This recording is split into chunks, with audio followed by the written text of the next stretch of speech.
the evolution of the Alfred Hitchcock movie. Alfred Hitchcock, the master of suspense. If you want a masterclass in filmmaking, watch his movies. He made a lot of truly mesmerising films in his day.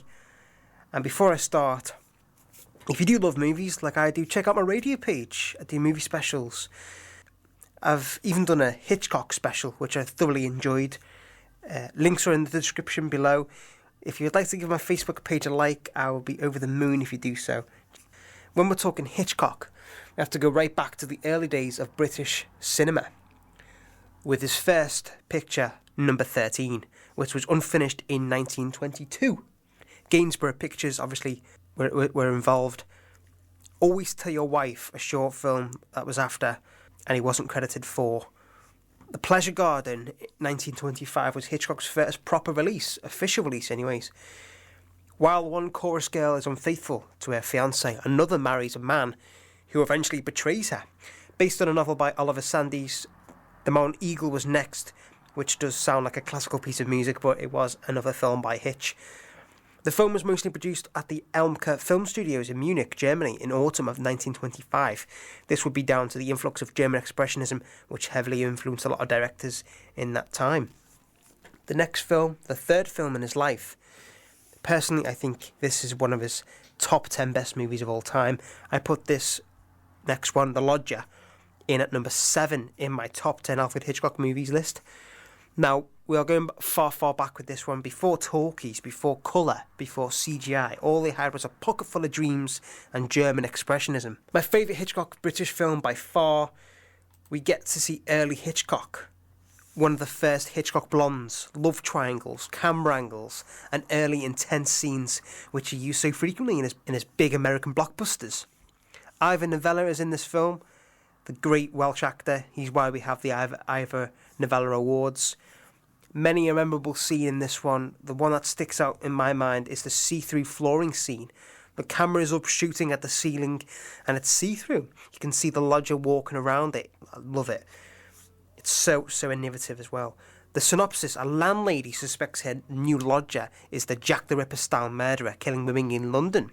If you're a fan of Hitch, this is the movie you must watch. The movie is often called the first true Hitchcock film as well.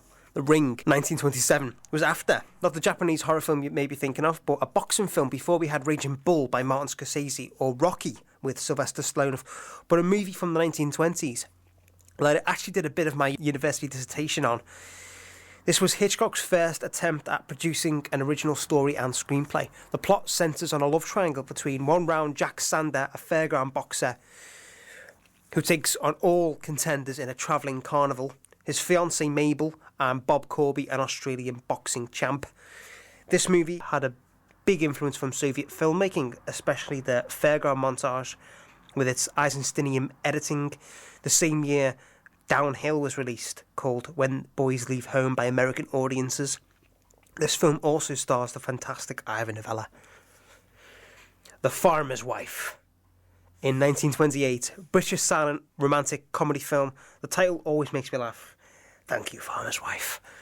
Easy Virtue, 1928. The movie is loosely based on the 1924 play by Noel Coward of the same year. Now, Noel Coward will always remind me of Goodnight Sweetheart, the TV show from the 1990s.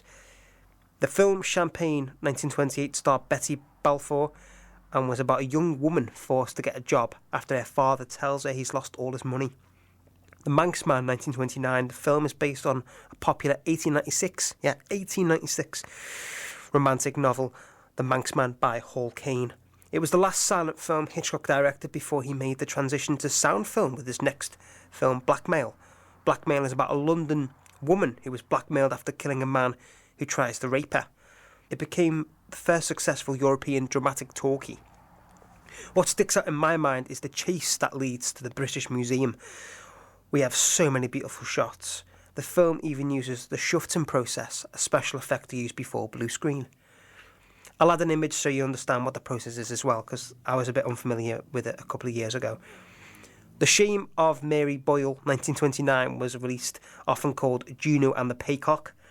I'm a massive fan of Hitchcock. I am a truly massive fan of Hitchcock, and I didn't even know this movie. If you did know it, give us a comment. Juno and the Peacock. An Elastic Affair, a short film after, we had Murder. Murder, 1930. A juror in a murder trial, after voting to convict, has second thoughts and begins to investigate on his own before the execution. That kind of reminds me of 12 Angry Men a little bit there. The Skin Game, 1931. The story revolves around two rival families, the Hillcrists and the Hornblowers, and the disastrous results of the feud between them. Rich and Strange, 1931, released in the US as East of Shanghai. The film was adapted by Hitchcock, his wife Alma Reville, and Val Valentine from a novel by Dale Collins. Number 17, he does like his numbers, Hitch, was released 1932. The film is about a group of criminals who committed a jewel robbery and put their money in an old house over a railway leading to the English Channel. The film's title being derived from the house street number. Strauss's Great Waltz.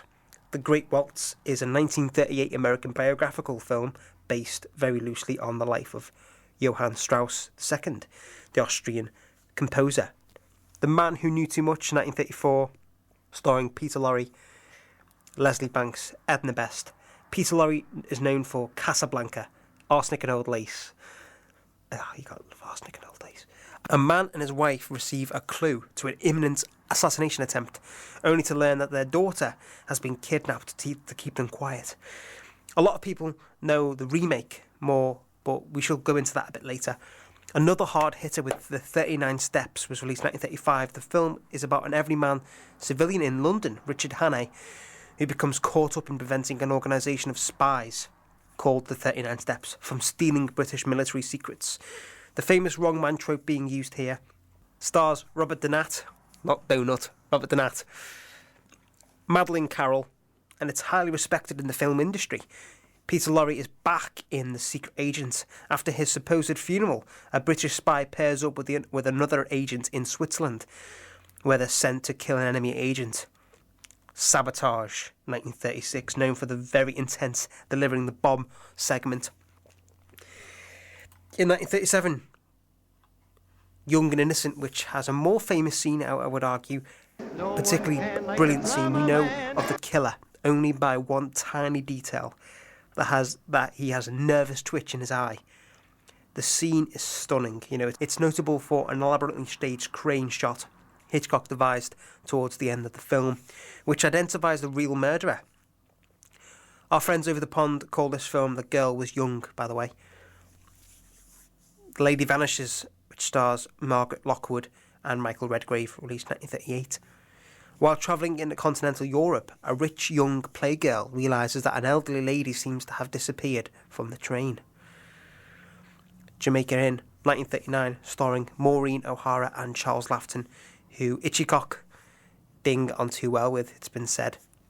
Yeah, my family always used to call him Hitchcock. Come the 40s, we had Rebecca. Oh, yes, Rebecca. Joan Fontaine as Mrs. De Winter. Laurence Olivier is Maxim. Judith Anderson as evil Mrs. Danvers. Got to love our Laurence Olivier there as well. Known for Hamlet 1948, Wuthering Heights, Spartacus. I'm Spartacus. Henry V. Rebecca has such a captivating story. So intriguing. A self-conscious bride is tormented by the memory of her husband's dead first wife. I love the ending. Love the movie. Ultimately, a Hitchcock gem. That was his first American picture, which what a picture it was as well. The same year we had Foreign Correspondent, the American spy thriller known for its windmills and the hat scene, which is eerily similar, slightly in the same aspects to North by Northwest. Mr. and Mrs. Smith, 1941, American screwball comedy film. Very different to what you're used to with Hitchcock, if you're following the journey so far. Joan Fontaine is back, but with the legend Cary Grant for Superstition. Great storyline, for her role as Lena. Joan Fontaine won the Academy Award for the Best Actress. Essentially, Lena begins to fear that her husband is plotting to kill her for her life insurance. Everything is not what it seems, though. That's all I'll say about that, but it's a fantastic film. Saboteur, 1942, Robert Cummings, the sensational actor. I know him from The Twilight Zone, which I want to play a clip from. I'm a huge fan of Twilight Zone, one of my favourite sci-fi show. He's in this film with Norman Lloyd and Otto Kruger and Priscilla Lane. The Statue of Liberty scene, the circus part as well, I like and everyone remembers. It's a really intense film. It's a must-watch. I must mention the falling to death sequence, which has almost become a trope in itself, really.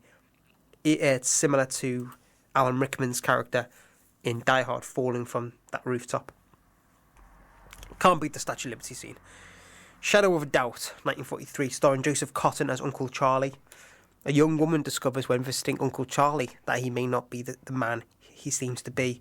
Wonderful performances in this. The train ending, a lot of people remember as well, which gripped a lot of audiences. Now, Lifeboat, 1944, drama thriller in the survival film genre. The film is the first in all Hitchcock's limited setting films, confined to one or fewer locations in a whole movie. The film received Academy Award nominations for Best Director, Best Original Story, and Best Cinematography. Obviously didn't win, I'm afraid, because Hitchcock's never won an Oscar, which is a crying shame.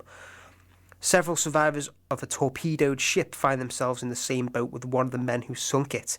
Between Lifeboat and Spellbound, we had some shorts and documentaries, so I'll put them there as well so you can have a look. Spellbound, 1945, we have to mention that. We have Ingrid Bergman, played against Sam. Gregory Peck, known for The Omen. A psychiatrist protects the identity of an amnesia patient accused of murder while attempting to recover his memory. Ingrid Bergman is back again, this time alongside Cary Grant, Devlin, and Claude Rains for Notorious.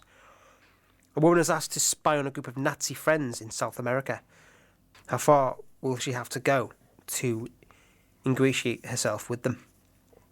The Paradigm Case next. I'm not going to lie to you, out of all the Hitchcock movies we've had, this is the second one I'm not too up to date with. I don't have the foggiest about it. It has an all-star cast though, we have Gregory Peck, Ann Todd, Charles Lawton and Charles Coburn. Described as a film noir court drama. It doesn't matter that I haven't seen Paradigm Case because we have the next film with Hollywood royalty, Jimmy Stewart, Farley Granger, John Dahl, Rope. 1948, my favourite Hitchcock film. The suspense kills you. The intensity wounds you. You have the best performances from the fine actors. We have amazing dialogue. Very witty, captivating dialogue. The whole film is set in one room and gives the illusion of a play, as it looks like it's all done in one take, but it's cut less than half a dozen times in the whole film. The ending, for me, is the best scene. Did you think you were God, Brendan? Great dialogue of Miss Atwater as well. Another great line is, "That's a line, you know it." It's a classic piece of film history. I love how they discuss how to do the perfect murder. This film made me want to study filming, be an actor, writer, whatever you like to say. It did push me.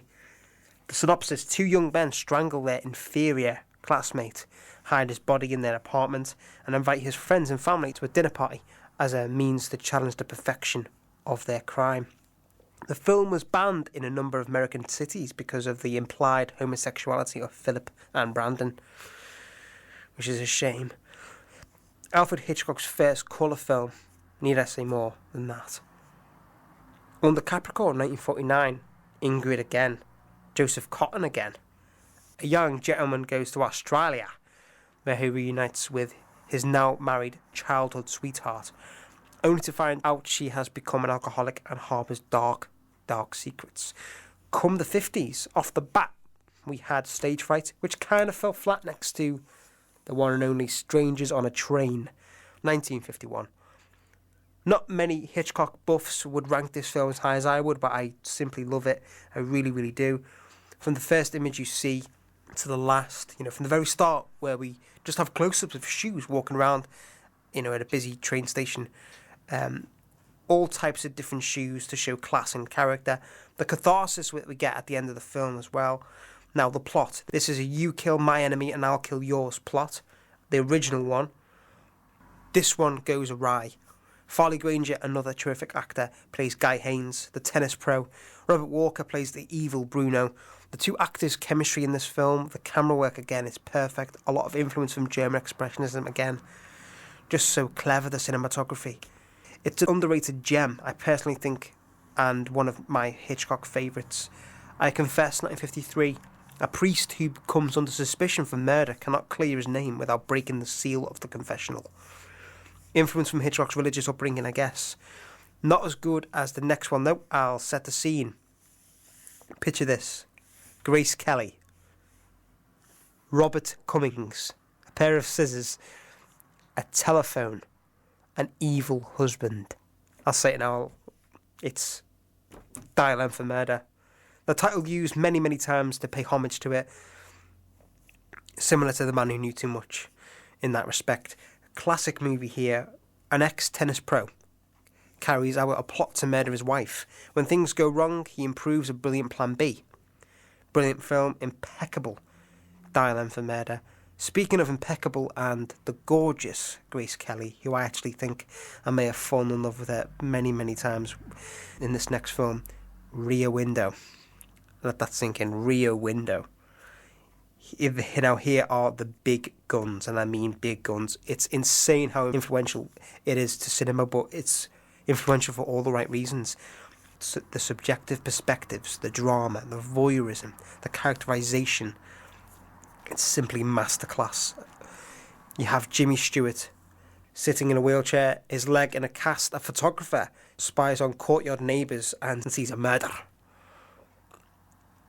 Oh, it just makes me want to watch it again. It really does, just by reading it. The dialogue in this is wonderful. The ending is so intense. You don't know how he's gonna get out of it. But when you see Grace Kelly walking around the neighbour's house and the evil man comes back, you cannot top that level of intensity. Has you on the edge of your seat. Must not forget the housekeeper as well, another housekeeper. I remember watching this film at a fairly young age, and I've been in love with it ever since. The entire picture was shot on one set, which required months of planning and construction. The apartment courtyard consisted of 31 apartments, 8 of which were completely furnished. The courtyard was set 20 to 30 feet below stage level, and some of the buildings were the equivalent of 5 or 6 stories high. Rear Window. You ain't going to get better than this anytime soon. Halfway through the 50s, we had To Catch a Thief. Grace Kelly makes it a treble. Makes a strike. And Cary Grant makes it God knows how many times he's featured in a Hitchcock film, based on the 1952 novel of the same name by David Dodge. Hitch had another stab at comedy with his black comedy, The Trouble with Harry. And the trouble with Harry is that he's dead, and everyone seems to have a different idea of what needs to be done with the body. Anyone else getting deja vu with this next one? The Man Who Knew Too Much, 1956. The American remake. I do prefer this one. I know it's horrible to say, but I'm young, so I prefer this one. Jimmy Stewart, Doris Day in this film, and it always make me sing Que Sera Sera, which actually won an Academy Award for Best Song, I have you know.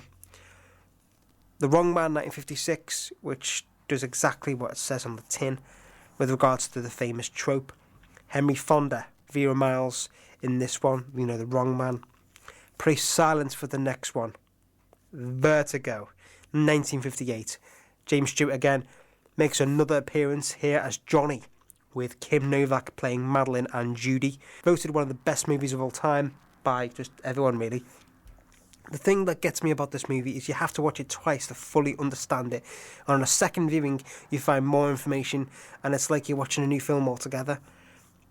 What's this doohickey? Favourite scenes would be the literal Vertigo scenes where the camera goes crazy and zooms and spins. The camera work, again, is genius, second to none.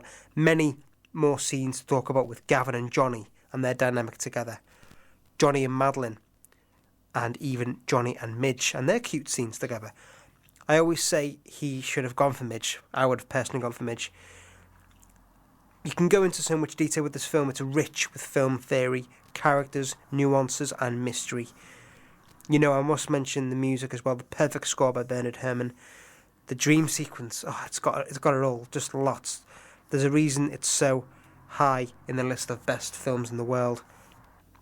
North by Northwest, 1959. Some say it's the original James Bond. It's The Wrong Man, and it's Cary Grant. He plays Roger Thornhill. Eva Marie Saint as Eve Kendall, James Mason in this movie along with Martin Landau. Hapless New York advertising executive is mistaken for a government agent by a group of foreign spies and is pursued across the country while he looks for a way to survive. The scene most recognised is the crop duster scene, but it's not my favourite. My favourite is actually the drunken scenes with Cary Grant. He acts drunk so well. Michael Caine says the trick to acting drunk is not to act drunk, but to act like a drunk pretending to be normal, because that's what you do when you're drunk. You try and pretend to be normal. More great tips available on YouTube, acting, and type in acting and Michael Caine and you get a lot of great acting techniques. And I'd love to play drunk in a movie. It would be great. Most notably in Inspector Calls. Cary Grant is just charming, handsome, and all you want in a Hitchcock protagonist. The 60s arrived. This next picture shook cinema with its impact. It gave birth to the slasher genre. It tested censors. It affected a generation with its twists and bold statements. This was, of course, Psycho. To the outrage of a lot of people, I don't think Psycho was his best picture. Nowhere near. But, and it's a big but, it's still an iconic film in movie history. I also enjoyed Hitchcock 2012 film about making Psycho starring Anthony Hopkins. I haven't seen the American television series Bates Motel yet, but it has a lot of followers. I have written essays on Psycho in college and university about everything in this classic film, from the horror conventions to the shower scene and how it influenced hundreds of films.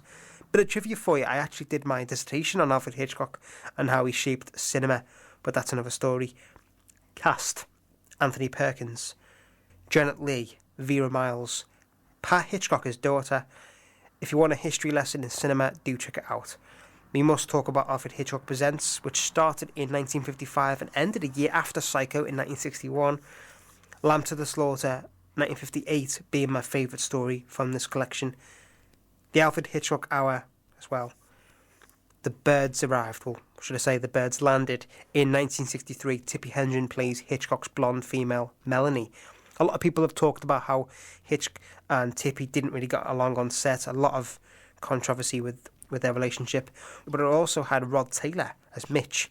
Rod Taylor is known for The Time Machine in 1960. The film also has Charles McGraw. The film's best bit is not the phone booth scene, but the subtle scene where Tippi is sitting outside a school playground area. One single crow pops on a climbing frame behind her. She lights up her cigarette, takes a puff of it, as two more birds come along, then 4, then 10, and before you know it, they're an army sitting on the frame.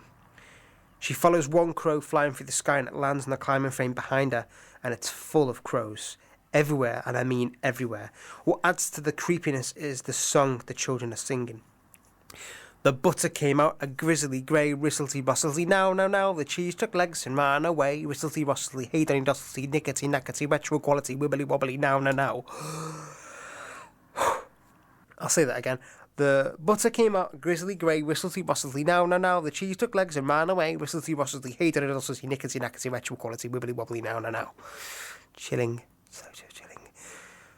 The movie will change your perception of birds totally. Tippi is back alongside Sean Connery in Marnie 1964, condemned as being a disappointing and unworthy Alfred Hitchcock effort at the time of its release. Marnie has since grown in stature. It is still considered a lesser Hitchcock, but a fascinating one. Tippi plays Marnie, a compulsive thief who cannot stand to be touched by any man. Torn Curtain. American physicist Michael Armstrong Paul Newman shocks his friends and family by defecting to East Germany, working with the Soviets during the height of the Cold War. Even his fiancée, Julie Andrews, is surprised by the move, but when she follows him behind the Iron Curtain, she discovers that her husband-to-be isn't a spy, but a double agent. American espionage thriller came next, a film based on the 1967 Cold War novel Topaz by Leon Uris. 3 years later, 1972 brought us Frenzy, another personal favourite here. I love Frenzy more than the typical Hitchcock fan. I'll pick one of my favourite scenes in Frenzy, which is not the typical strangulation scenes, which obviously got a lot of attention, but the potato chuck scene. The killer is trying to get rid of a body in a big potato bag and puts it in the back of a potato truck. He walks away happy, almost laughing as well. Bear in mind, We want this guy to be caught. It's long into the movie. We want him to be caught. He remembers the girl he's just killed has took his pin brooch with the letter R on it. So he tries to retrieve it. He's in the truck. It drives off. The car's wobbling around. He's trying to get this brooch. It's very intense. Again, cast. John Finch is Richard Blaney, the wrong man. Barry Foster is the killer. Bernard Cribbins, I love Bernard. Bernard Cribbins plays Felix. And you just gotta love Bernard Cribbins. A serial murderer is strangling women with a necktie. The London police have a suspect, but he is the wrong man. Family Plot, 1976, was Hitchcock's last picture before he passed away 4 years later, 1980. Hitch died peacefully in his sleep in LA. Now, throughout Hitchcock's life, he made his footprints not only in British and American cinema, but world cinema too. He made over 50 films all in all, from his small roots working on The Pleasure Garden in 1925 to his last picture, Family Plot, 1976. You cannot understate what a remarkable filmmaker he was, genius, auteur, whatever you like to say. Alfred Hitchcock will remain a legend for many years to come.